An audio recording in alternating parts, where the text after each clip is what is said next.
A reading from the book of the prophet Isaiah. Thus says the Lord, say to those whose hearts are frightened, be strong, fear not. Here is your God. He comes with vindication, with divine recompense. He comes to save you. Then will the eyes of the blind be opened, the ears of the deaf be cleared.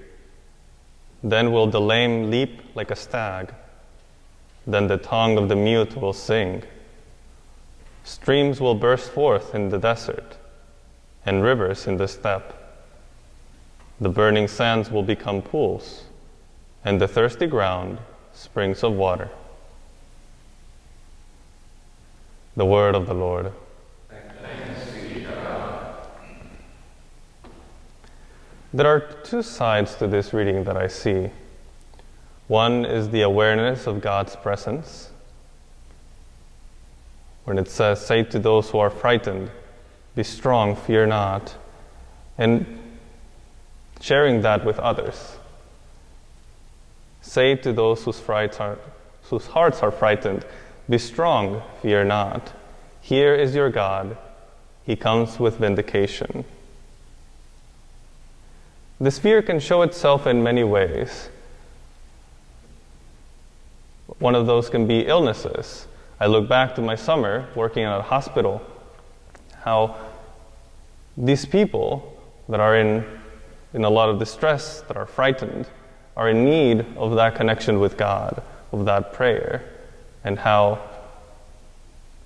being present with them, praying with these people whose child just got diagnosed with leukemia or something else, is a way for them to recognize God's presence at that time.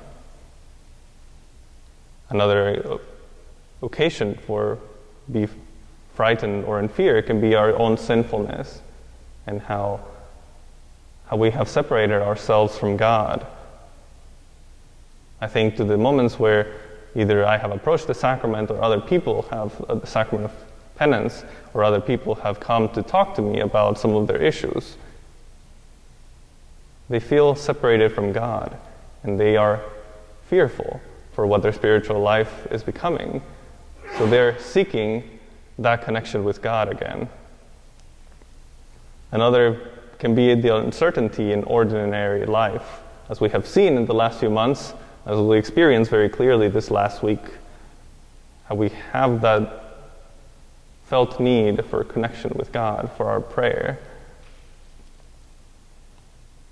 And the message that we hear, that we need to hear from this reading, is that God is here with you in this time, whatever the fear, whatever you might be going through.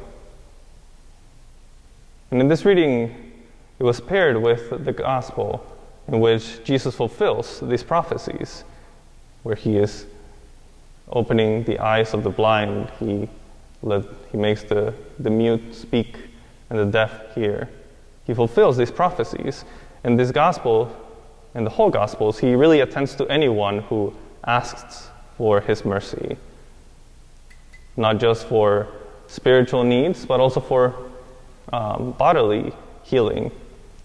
And when I think of mercy, I think of a lot of times of the prayer of the heart, the Jesus prayer, and how it reminds us constantly of God's presence with us and of our own need for God.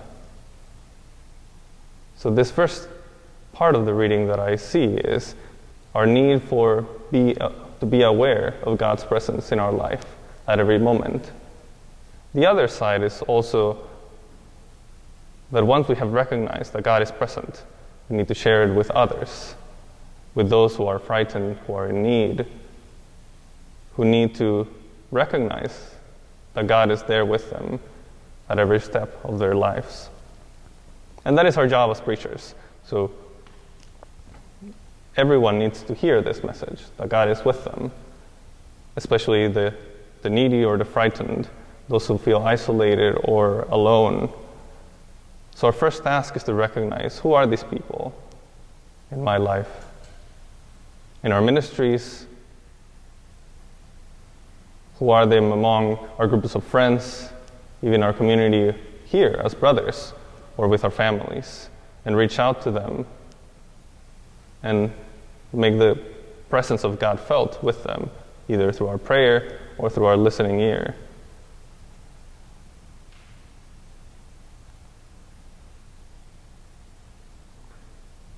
So as we continue with our days, I want us to remember these two aspects. One, that we must find a way to be aware of the presence of God in our life and how we might do that.